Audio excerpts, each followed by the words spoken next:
Oh, good. There's more people. Sorry. I just can't see them. Back to the virtual world, I guess. Okay. Before I start, I do want to say that I'm here presenting from Treaty 7 territory, which includes the ancestral territories of the Blackfoot Confederacy, which is the Kainai, the Piikani, and the Siksika, as well as Tsuut'ina First Nation and Stoney Nakoda First Nation. I also want to acknowledge the many First Nation, Métis, and Inuit whose footsteps have marked these lands for generations. I am beyond grateful for the traditional knowledge keepers and elders who are still with us today and those who've gone before us. I recognize the land as an act of reconciliation and gratitude to those territories we reside on and are visiting on. And I get to explore these lands every day with my students and myself. So hi, thanks for being here today and welcome. My name is Rustemeyer. I'm a learning leader teacher here in Calgary, Alberta, Treaty 7. So I teach full-time outdoor ed and phys ed.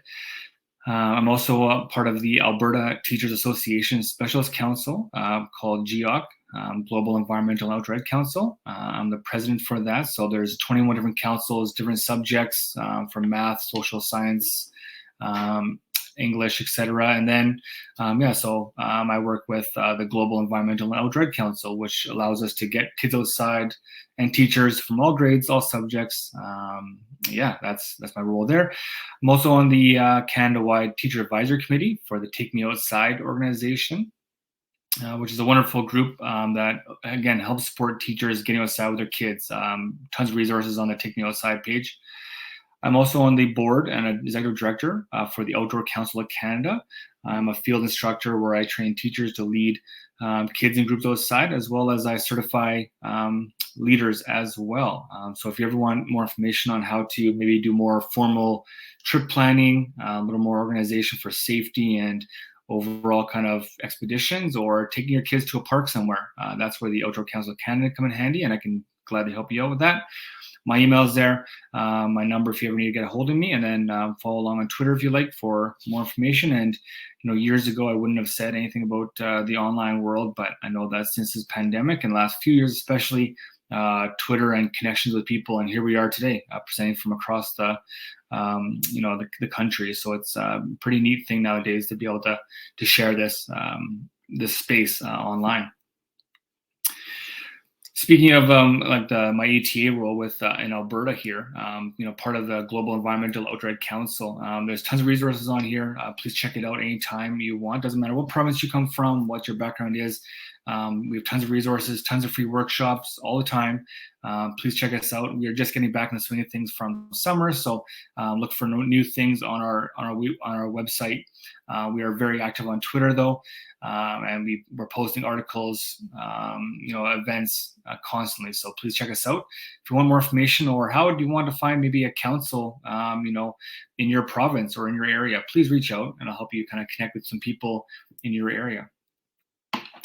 So for today's direction, where I want to kind of go, and I know that this whole talk and this whole day today, this whole conference is about not just getting outside, but doing it properly and supporting nature and doing that. And so, how do we create those advocates of our future and our students? And that's kind of my direction for today. One, I want to talk about why going outside is important, and if you're here, you probably already know why. You're already drinking that Kool-Aid kind of thing. But I'm going to talk about that a little bit. I'm also going to address and talk about some roadblocks, challenges. So not just for maybe teachers, but for everyone in general. This is more maybe derived for as teaching education, but we all have challenges when it goes to heading outside. And then, of course, we go through a bunch of activities, games, and resources to actually get your students outside or get yourself outside with your group who you are leading. So section one is why going outside. So when we go outside, right? Like, why do we go outside? Like, let's go outside. Why are you drawn to nature? When you think about going outside, and you want to bring your students out there, think about yourself the whole time and really reflect on that. Like, why are you drawn to nature? Why do your students, whatever grade, whether they're kindergarten kids or grade 12 kids to university kids, why do you want them, and why do they need to have that connection with nature? I think asking the why in life and asking the why in your lessons is very important before you can go forward. Oftentimes in schools, unfortunately, we wait for those, those phys ed teachers or, outdoor ed teachers like myself to, okay, yeah, they can take the kids outside. It's all them. But, why wait for them? Like I would say, why let the phys ed teachers be the cool ones that go outside and have fun all the time? Like, that could be you in your classroom. You could do that all the time if you like, right? So you could be the one guiding those kids in your lessons, anywhere you want. Really take an emphasis on that experiential learning, that student-led. I think the more you go outside and have the kids explore, you really are hitting that experiential learning button, and you really are letting them kind of lead their own learning, and it automatically becomes hands-on and exploratory, which is what we all want to have in our classrooms, right? The day and age of a teacher standard dictating everything is long gone, right? We want our kids to have their own thoughts. And certainly by going outside more, and we know this from our own personal passions, right? It can really unlock the academic and leadership potential in students and youth. So by having the kids, exploring more and just having that free mind, it really can unlock some hidden potentials that we don't even think about. We think that sometimes it's all about classroom time. So of course, going outside in Canada, right, we know how beautiful it is. It's gorgeous. The sights and sounds, we know that it promotes healthy, lifelong physical activity. We know this. But I think the biggest one, though, is that, we want kids to care about the future and care about nature and the trees and animals, etc. But then if we don't actually show them these things to get them appreciating it or seeing it in their own communities or areas, they'll never become advocates for it, right? And so by going outside more and more in your communities or further, this will definitely increase the environmental advocacy in your youth. So student engagement in the outdoors, and we sometimes think about again, that classroom is classroom time and how that can't be rattled. It needs to be focused and linear and in line. But when they do go outside more, we know they have higher academic success. There's studies proven on this, and how when kids take that fresh hour break or that recess, or they go outside for an hour of reading, they come back in, their marks do improve, their focus improves. They're more satisfied with the academics, right? They get more of that actual internal enjoyment of that subject. And it increases their morale, right? They feel better about things. And this is as I look at this column, I think about myself too, and even maybe yourselves as teachers or educators or leaders. My morale goes up if I get a fresh air break. If I'm stuck inside the whole day, just looking at a computer screen or reading one kind of thing, it's, my morale goes down, right? I need to have that satisfaction in something, and that fresh air break is there for us. When you don't go outside as much and you're less engaged in the outdoors, kids will struggle to focus in class. We know this. They're going to lack a certain level of competency. Like, they're going to, start not understanding as much. And that, that sense of autonomy is it's not lost completely, but it starts to lower. And again, all this stuff can be kind of avoided and changed if we just let the kids kind of take their own path a little bit and explore, whether it be unstructured time outside or that structured time. Now, the fact that, this experiential learning, we know it's not a new topic. It's been around forever. For the things we have to learn before we can do them, we learn by doing them, and that's by Aristotle. And, it's a very true fact, though. Like, we as humans, even as adults, right, for us to understand something, the more we can do something and invest our own self into it, the more that we are going to actually understand it and learn from it, and actually kind of take ownership of it, right, and appreciate it as well. So the benefits of nature. Now, if you just were to type into Google benefits of nature, or positives of nature, you're gonna get over 1.2 billion hits of articles, topics, and items on the benefits of nature. And do we need more articles written? No, I don't need more people to tell me that they've done a study on how outdoors is good for us. We know that it lowers anxiety. It can reduce blood pressure, heart rate, muscle tension. It improves our immune system, health-wise. It can reduce things like anger, fear, stress, worry, doubt. All these things can be lowered just by taking that fresh air kind of a break. It increases our emotional and our well-being. And not to mention the increase of connection to the people, places in our communities. By going outside and walking in our community, right, you automatically get a better connection to the people that live in your neighborhood or your area or your school. But despite all this right here, all these benefits and all this kind of Google searches or articles written and videos, etc., still we don't have a system as teachers and schools that have this in place, that allow outdoor time constantly, and that needs to change. And how many things do we need to see here that it's good for us and to improve? But yeah, we're still kind of sometimes set to that four-wall classroom as teachers that it has to be this way. And again, I just challenge you to change that a little bit as the school year comes to a start, what you can do for that. Now, that being said, though, I know that, there's definitely roadblocks and challenges, and it's not always that easy to just, to hop outside with your students or your class or your adult group, whoever you're leading. I know it comes with certain things. And so I'm going to kind of hit on like 4 kind of main things today that are kind of challenging us and that, might have issues with. So what's slowing us down? Time, for sure. Time, you need to set up a lesson. You need to get through section whatever. The kids must learn this. Your day is only that long. Maybe the period that you teach the kids or the time you have with your group is a set time, and that can always be a struggle because you feel like you're always against the clock. Gear, clothing, weather. I understand. Like kids not prepared, rain or shine, or are the adults in your school, your facility, are they ready to go? Right. That's a big challenge, and sometimes we don't look at ourselves as that factor, but there's how many days yourself as a leader or teacher are you not ready to go outside? Maybe you wear your fancy, Air Jordans that day, or your fancy shoes, or whatever, and you're like, I don't want to go outside today. So there's challenges for all of us, right? And not just our kids. Where do you go? Maybe you're in a school community that has like nothing around it. Like, do you have a backfield? Like maybe you don't have it at all, or maybe you think you need to go on some big adventure to the mountains or to a lake or to a valley or a pond. And do you need to have that? Or maybe just have a little space nearby, right? But that can be hard. That can be very complex in finding that space, and how do you explore that? So that can definitely be a challenge, is where to go.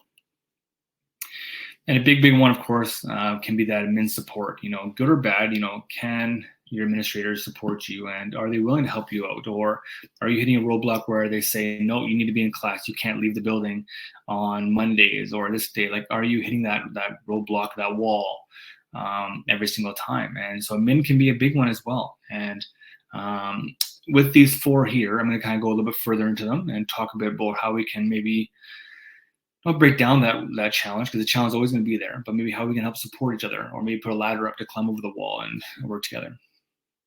So time, again, a big factor. If you are the K-9, teacher, kind of elementary, that we call it in Alberta, or the high school, maybe that junior high, 7 to 12, and the timetable can be a big mix of things, right? But if you're in the K-6 world, I'm a junior high teacher. I teach grades 7, 8, 9, and I get kind of jealous sometimes because the K-6 world, you can make your own schedule. Like, you literally make your own schedule. You have the kids the whole day, like every day. Now, I know, granted, you have the kids the whole day, every day. I understand that, and I praise you for that. Whereas I see kids for like an hour at a time. So I get that, but you make your own schedule. So, you can move your subjects and your things around, right? Your teaching time, and maybe set in some outdoor space time, maybe set in some activities, and you have that ability. Subjects can overlap. You can have some things maybe start to kind of cross-curriculate, right? And, bring in some art into your LA. Or as the kids are doing some spelling or some math, bring some outdoors time in that, bring some fine arts in there. And you have that ability a lot more fluid and able than the high school world can. Fresh air breaks, you can schedule that, right? And you can kind of make your own fresh air breaks.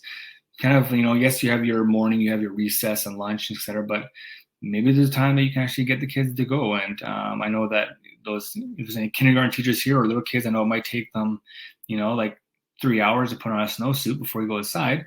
But again, you can maybe hopefully work that in somewhere. Peer group mentorship, right? You have the ability to work with maybe a higher grade level when the kids are in the same building like that is pretty high. High schools, they don't have a whole lot of, the grade 12 chemistry class going down to the grade 10 class to help them out, or vice versa, because they're a little more structured that way. So the K-12, K-6, your peer mentorship can be huge. And sometimes our high schools, the curriculum is more the driver, like every single day, like I have to get through section this, Whereas elementary, you may have a little more time to spread something out that way.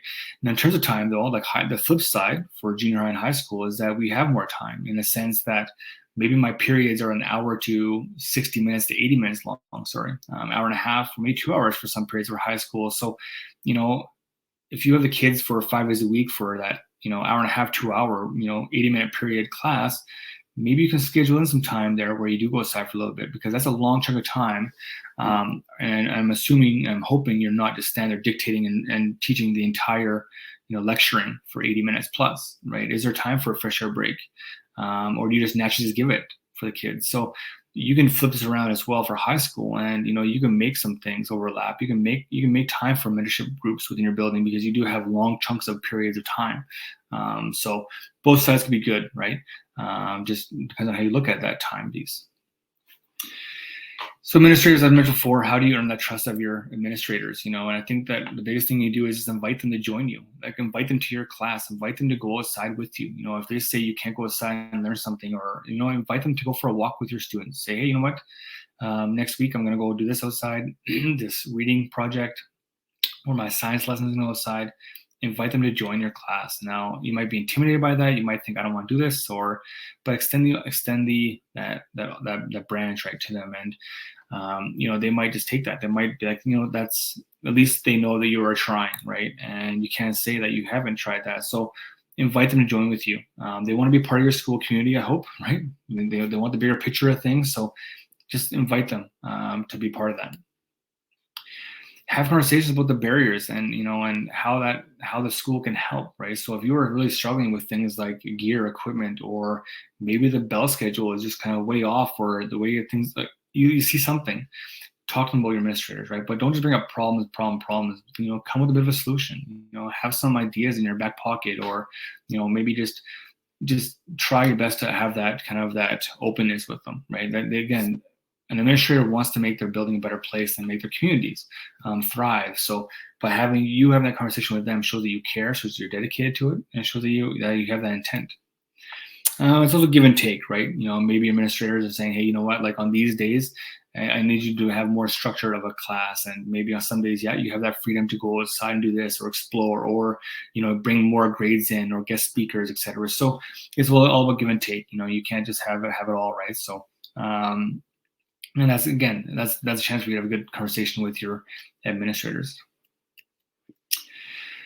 Clothing, gear, weather. Again, this is a very, very tricky one. I know that, especially for some of the younger grades, or any kind of school. I don't want to say inner city schools, but every school has their own kind of challenges and issues, right? And how can you get a hold of that kind of stuff? So sending out letters to your community, or parent letters early on in the year, saying, hey, you know what? We're going to be going outside all year long in our class. And I do this in my outdoor ed class all the time. I send letters home saying, we will go outside potentially every single day, or any day of the year. So you need to bring this to your locker at school and keep it there. Or if you're in the K-6 world, where you have one class the whole day, like, keep a little cubby of things in there where they have a bit of a raincoat or this or that. So sending parent letters home early, that can really set the bar high for you, or set that tone.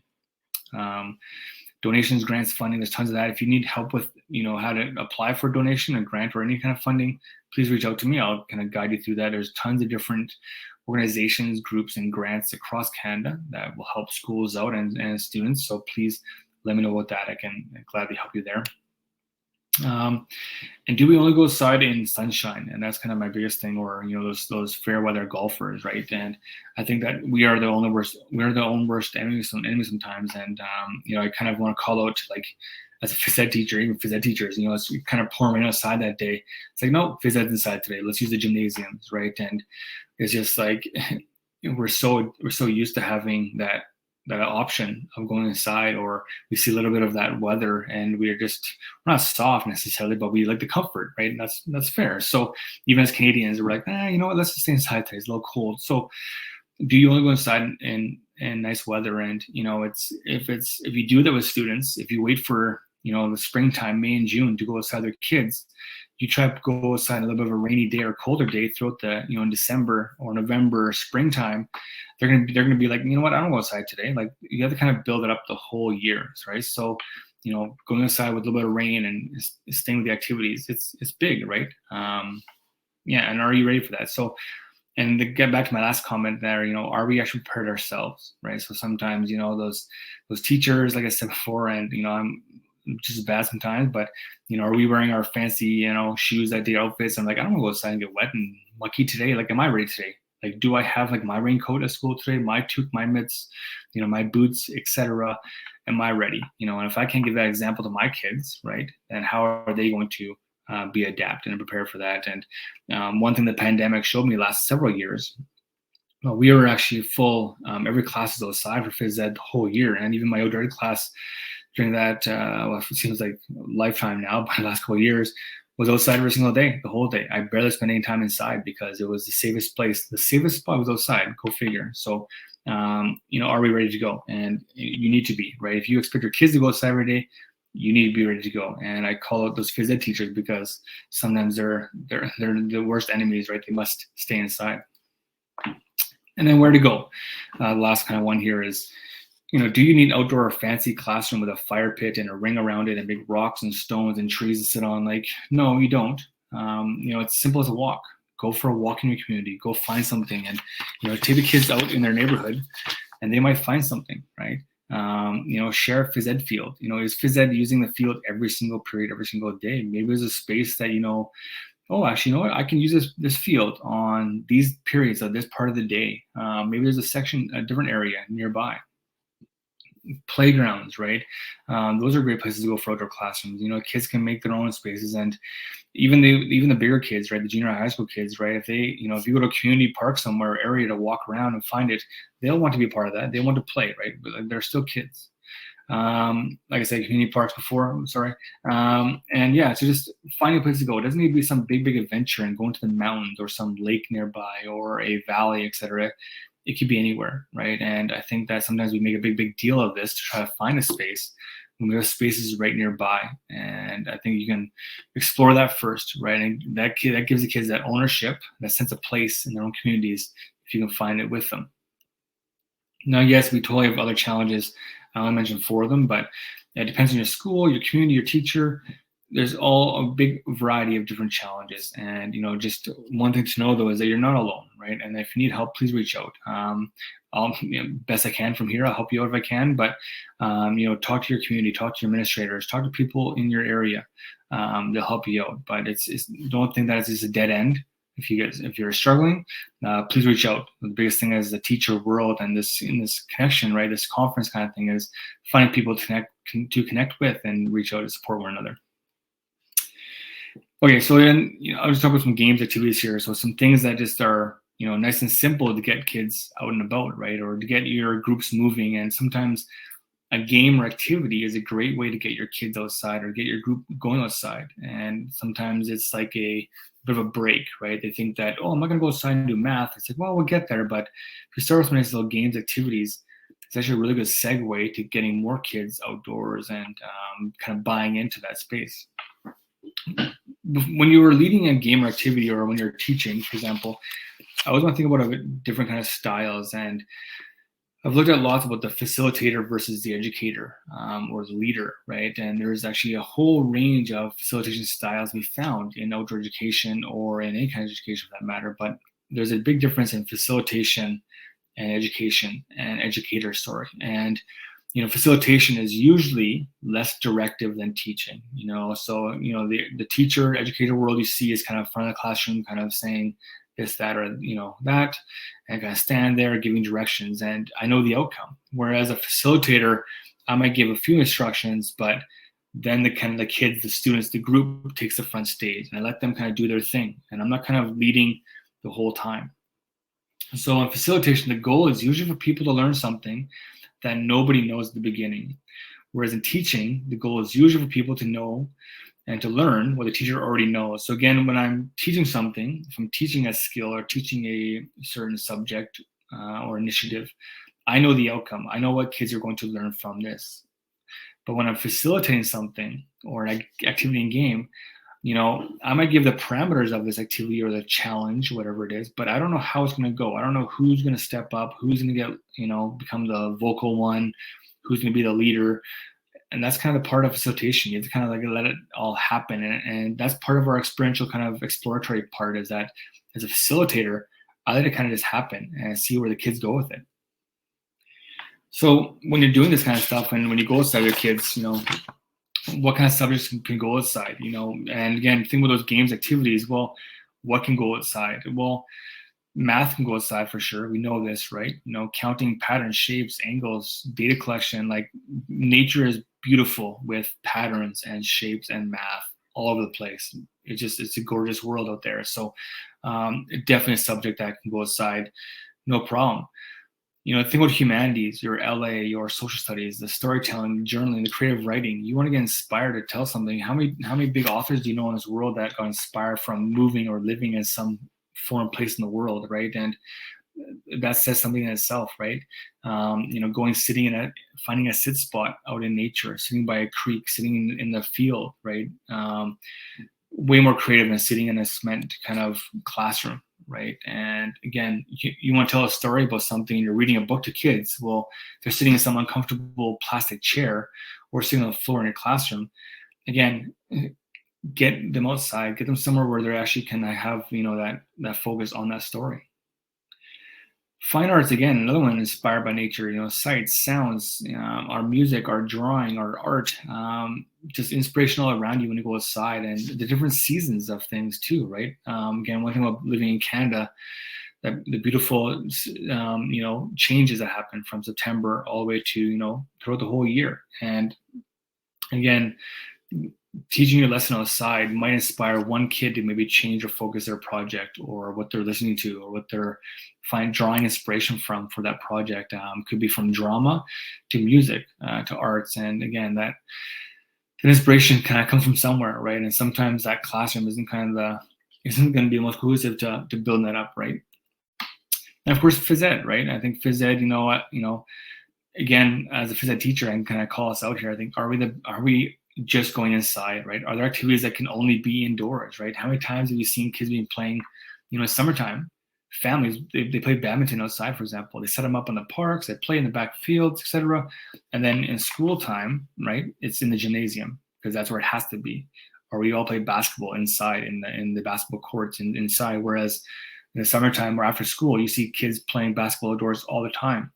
But do we actually have a basketball unit for kids outside? I don't know. So it's sometimes, again, these subjects, we think of these different things that must be inside. And I think that all subjects, but even phys ed sometimes, like we think about, oh, this is a game that can only be done inside. Well, why? Why is this only inside? Like volleyball must be indoors because we put the volleyball nets up. Well, have you ever played volleyball over top of the soccer nets outside the field? Kids love it. It's more active and it's outdoors. So it's, again, challenge yourself, right? And no subject is kind of only indoors. It can all be outside. So when you're looking at the schedule and you look through your activities and what you want to do, and sometimes you think to yourself, you're like, oh man, my schedule, this is just a generous schedule, by the way. Like, everyone's at 8 a.m. But, is there time that you can kind of build it into your schedule and, say, hey, you know what? Like, I want to go outside more. I want to make active effort. Sorry. So maybe you try something like, okay, you know what? Kids love routine. So every Monday, Wednesday, Friday, we're gonna go outside for an hour. We're gonna see if we can find a little bit of a break for either a fresh air walk, a story time, a game activity, whatever it's gonna be, right? And setting a schedule for yourself. And the students love routine. They love schedules. They work really well that way because they know it's coming, right? That way, also for gear-wise, for weather-wise, kids know, hey, listen, every single Wednesday we're gonna be doing this, right? Or maybe every Tuesday, Thursday. That's when we actually just go for a nature walk outside. That's when we go play a game. Those are our game days, Tuesday, Thursdays, or that's our story time days. So, can you work that in? Even you high school teachers that you have your either 4 or 6 periods a day of 60 to 80 minutes long. Maybe every Tuesday, the kids know that's a science lab day, or that's going to be a nature day where it's going to be totally not unrelated to curriculum, but maybe that day is totally somewhere else, outside of your classroom, right? Setting up a routine for yourself, it holds you accountable and makes you kind of stick to it. But again, it allows those kids from K to 12, all grades, to know what's coming up and what expectations are, and they look forward to it, right? And they can maybe be part of that process, or say, hey, you know what? next Thursday, I need an idea for an outdoor activity. You can get kids at the older grades to maybe plan something that day for the other kids in the class. Say, hey, what do you guys want to do next week? They can be part of that conversation. So again, making a schedule for yourself is beneficial, but it's good for the students, and also it's good for the administrators as well. The admin sees that you have a plan, and then if the admin want to join you on something, they can then pop in because they know your schedule as well. Okay, let's get back to the games activities and how these games can work for your students. So the whole time, please think about not just the game itself, but how it can be applied to the kids in your grade, the kids in your classroom that you see every single day. Some great resources. Don't just leave this chat and go here now. I'll send it to you in a bit. But working with the Alberta Teachers Association and the GEOC, the Global Environmental Outdoor Council, we have some resources that myself and some teachers have actually created ourselves, and they're free resources for any teacher. They're simple, easy to follow. I call them like Monday morning ready resources. They're games activities that you just like put on your desk, ready to go, like very little equipment needed, ready for you, which is awesome. They're free to download. These are resources that are made by teachers for teachers, and yes, and they're free because we think that all kids deserve this. So I'm gonna go through a few games with you today, and then I'll send you the link for this so you can download them. And yeah, take them, please. So there's two kind of volumes. We call it 5-minute field trips, and they're not just 5 minutes long, but they're what we mean by 5-minute field trips is the fact that it takes less than 5 minutes to organize and get things ready to go, which is kind of nice as a teacher in our lovely world when we are going full speed, especially coming out of September. So volume 1, we have like kind of 4 different categories: the awareness, understanding, action, evaluation, kind of 4 main topics of different activities and games for your students. And our volume 2 is about team building, communication, and skill development. Those are the 3 categories for the volume 2. So I'm just going to go through a few different examples. This is a typical example of the handout that you can download in the resource, and it has the game, the title of it, description, has all the materials that you might need, has the time that you could potentially use for this. Again, you can use some kids and some games and teachers take the full day. Some might just be a few minutes long. So totally up to you. One thing I really like about this this category is you see skills connections. So let's say you're looking for a game that has just communication or leadership. I want to talk about direction or cooperation. There's a whole list of connections there. So maybe you're looking for a certain game with your kids or your students that you want to really focus on with them. It's on there. And then recommended grade level is there as well. But of course, if you teach a grade, like any grade from K to 12, and you think this game or you want to know how to modify it, please let me know. Email me, send me a message. I'll gladly walk you through how this game can be modified for your grade level. So this game is called Spiderweb. It's a pretty cool game. All you need is a bit of a rope and a string and some trees, and you basically kind of tie it up between there. And students will work together to get each member through this spider web, and you can't touch the web. Now, again, with your grade level, K to 12, you can, if you want to have some storytelling in there, there's tons of different books like Charlotte's Web, etc., where maybe you can bring a storytelling aspect into it. If you want more, I actually have a presentation on a whole bunch of different storybooks for the K to 3 grades, so the younger grades, and how you apply it to a game. So if you want more information on that as a younger teacher, I have that for you as well. But yeah, basically you have to go through the web without touching it. The kids work together. And as a facilitator, so remember again that educator versus facilitator. As a facilitator, you can control the action. So if kids touch it, you say, okay, reset, they must go back to the other side. And so you kind of control that narrative, right? As the kids are going here and moving around, right? If they touch the rope or not, you can make them reset. You can have them work together. You can give them as little direction or possible, or you can give them all the help they need, right? And again, you control that option, right, as a facilitator. And I like to usually, my goal is I give them the challenge and I kind of step back and watch them, right? I let them talk, let them figure out who's in charge, who's doing what. Again, so we have a whole bunch of games on that 5-minute field trip, but also just like some ones that like this that require almost little instruction. This is a nature scavenger hunt, and there's tons online. Actually, another kind of silver lining or benefit from the pandemic was the fact that all these activities kind of came out of nowhere, right? And people wanted to go outside more and more. So this is a nature scavenger hunt. You can do this in your back field. This can be done at home, etc.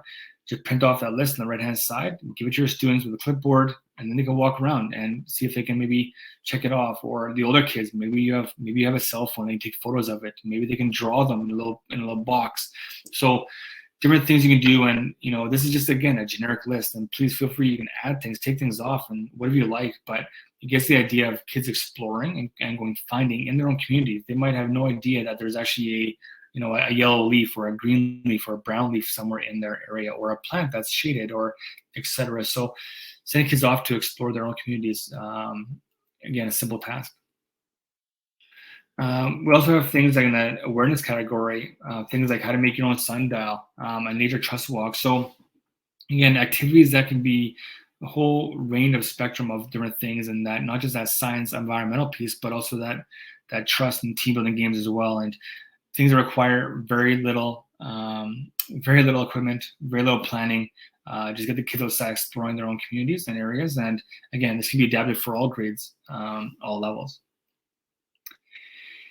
In volume 2, we have a few more games. This one's called it's called the Blind Build. All you need really, I put in the gym. This day I just wanted to do some filming for the kids, so we are actually inside a gymnasium. Go figure. But it's easier to film, so I made the kids do a whole bunch of games one day, and I filmed them. This is called the Blind Build. I just went on Amazon and I bought a whole bunch of these like wooden blocks, dirt cheap. You can buy them everywhere. You can use like Lego. You can use Play-Doh. Anything that builds, you can do it. So what I do is in the very center there, if you can see it, is a little structure, a little kind of a tower.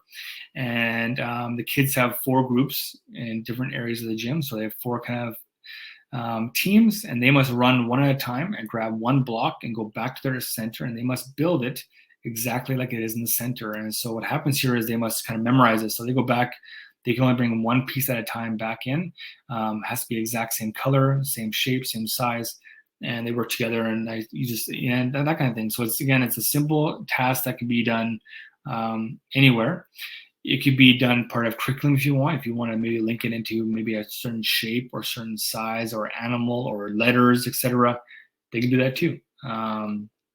Again, you can add, now when you're facilitating these games, all these games have like different levels to them, so you make it more challenging, right? So you do that game like the spider web or this game. We'll make it harder for them, right? If they pass it, they all go through without touching. Okay, what kind of levels and scaffolding can you add to those games? That's really important, right? To challenge those kids and make them keep thinking. And this one here is we blindfold the kids. So as they bring the blocks back, this kid here that's sitting back at the home base, he or she or they must be the only person that is building the structure, which is kind of neat. So they have to go off of the words of everyone else around them, and to have that trust to build something. So again, just adding in those blindfolds, adding in something else that makes it a little more challenging. So all these games activities, and I know that some of you are like, well, I really want to bring that curriculum in because my administrators or myself, how can I bring in the school, the curriculum into these games? There's a few resources for that. An amazing resource is called Project Wild and Below Zero. If you have not heard of this and you want more information, please let me know. They are incredible resources. Like, they are a massive, massive book. I have mine at school, actually. Sorry.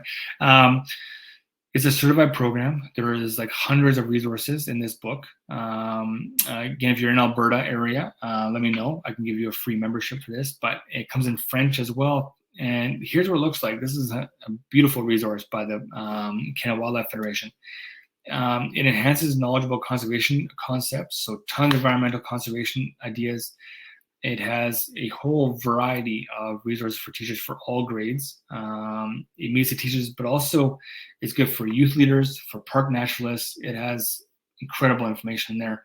Learning objectives for everything. It's made, again, for educators, by educators. It's wonderful. And I'll show you an example here in a second of what it actually looks like, but it's just so neat. And this is the printout of the lesson. So left-hand side, if you can read that. If you can't, I totally understand. It's probably pretty small on your screen, but it has grade levels, has the duration, has the subject areas that it might hint on. For math, the social, has the skills you're going to learn, has the recommended group size for the activity, has the instructions on how to deliver it, has some background concepts. So if you just want to go play a game, go play a game. If you want to actually have the some more conservation and nature and background information on this, this oh dear game, you can go into a whole different science study about it. So it's a really neat way to look at a game or activity where if you want to go deeper into it, you can. So this is the game. It's called Oh Deer, and basically on one side you have all the deer, and on one side you have all the what's called resources. And in this case, the resources are they have shelter, they have food, and then they have water. And so it works that way is that as again, if you want to play a game, you can play a game. If you want to add more science behind it, you can. So on the right hand side, those are the resources. The circles, those are the deer. Now, don't mind my amazing graphic design skills. I'm an outdoor teacher. I can't make the computer tech guy look too bad. So on the right hand side, the people you say go. The people on the right, the triangles, they will then either go like this above their head to be a tree or a shelter, sorry. They can go water and food. And what they do is they must pick one of those three resources. The deer on the left, at the same time, you go 1, 2, 3. They flash their sign what they want to be, what they want to go shelter, food, or water. And what happens is they then must choose one of them. They must choose the one that it lines up with. So they'll then go to the one that they match up with. Actually, my colors aren't quite lining. Now, in a perfect world, what happens is a perfect world, we have the all resources and all animals line up perfectly, right? That's the perfect world, is that they all line up and they all match up perfect, where we have one resource for every single animal. Now, what happens in the real world, though, is that when all of a sudden they flash a sign, like the right-hand side, look, oh, we have the red, we have one shelter, we have three is going to be the food, and we have 2 water triangles. So the resources that get scarce in the real world, right? There's not going to be food for all the animals, right? We know this. So as they go and line up where they need to go, they start to slowly realize that, sorry, my color's a little off here. See, that's I'm not a tech guy. See, as they start going here, right, they realize that all this stuff doesn't quite line up properly. And so what we end up with having is, now we have too many deer for that one category. And so all the animals that weren't selected, so notice how the one yellow triangle and the red, they end up on that side. And now you have a whole bunch of deer with very little resources. And so the game kind of goes in these peaks and valleys, these flows. And so what you can actually do is you can actually chart this. This is actually all in the manual. There's things on there. So again, you can do a whole chart with the kids. You can do some studies about populations, from lynx to hare to deers, etc. So it's all on there. Again, if you want to play a game, a simple game with your students, you can. If you want to go into more studies about this and talk about some biodiversity and animals and behavior, it's on there as well for you, which is pretty neat. So that's really good that way. Yeah. Another great game for you is called Frozen Critters, or Quick Frozen Critters, sorry. Again, if you just want to play the game, but if you want to go more in depth about, shelters and food and prey kind of stuff, is on here as well for you. And I'll show you the game, and then this resource here as well for you. But it's really, really neat because it does kind of go into a huge depth of things. So basically, it's like a capture the flag game. You have on the right hand side your permanent shelter, left hand side the food. You have in the middle a whole bunch of different safe kind of shelters where the animals are kind of safe to go between. So you have on the right hand side, you have our rabbits, we have our wolves there, and the rabbits basically have to get the food back to their shelter without being tagged by the wolves, right? And again, a simple kind of a tag game that can really be kind of just that or more than that if you like, but it really depends on what depth you want to take that. More resources, of course, there's tons of resources. If you want anything in terms of games activities, they're there for you. If you want to have more and more things like on how to incorporate these games for all subjects, or how to get any subject outside more, please let me know. That's kind of my role in Alberta here, is helping that out. So if you are in elementary school, in middle school, junior high, high school, you have a subject, you want to go sell out more, please let me know. There's always more resources available for you. So again, kind of just recapping a little bit though, so why outdoors, right? The benefits versus the challenges. We know that the benefits are going to be huge. And yes, the challenges might be tough some days as well, but that's kind of up to you to decide why you go outside and when to go outside. Support, just please know that you're not alone. There's workshops, there's resources for you. There's tons of people working across this globe that are really trying to encourage people to go outside more. So you're not alone. You don't need to reinvent the wheel and create some crazy new resource. There's people doing it for you. Or if you want to be a part of that conversation, please reach out, and we'd love to help, or put you in touch with people to help make those resources for other teachers. And then the 4-wall classroom, right? Really challenge yourself. Is your classroom, it's what you make of it, and do you want to be kind of known as that place where kids go and they sit and they just the whole time, or do you want to add some different into it? Do you want to have movement? And again, your class is your classroom, your space is your space. So it's really a matter of like what you want to do with it to change that. And then of course, if you want any kind of feedback, like I have tons of different prizes and stuff and teacher packages to send to you. I'd love to hear some thoughts from you. If you answer some questions for me and send it to me, I'll gladly send you some stuff and some resources of any kind. So, what is your favorite lesson to teach outside? If you just let me know, that's kind of a win question. What is something you will take away from this presentation? It could be good, could be bad. I'm not sure. So it's, but please love to always know some feedback and what you took away from this presentation. And there's something that I can add or, improve on this for next time. And I'd love to hear some more thoughts from you, but please, very, very open to it. I actually haven't spoken this much in several months. This is my first time in getting back to it in our school years. So, but please let me know your final thoughts. That would be wonderful. And yeah, if you copy this link today, if you follow this QR code, you'll get a link to this part of the presentation today and an automatic download of the 2 resources I used today that we've created for these games activities. So that's my information there for you. Please reach out anytime you like. Gladly like to hear from you. And then I'm just going to change my screen now to go back to the chat. So please let me know if you need anything, but I'll go back to the chat now to answer some questions, please. No such thing as bad weather. Absolutely.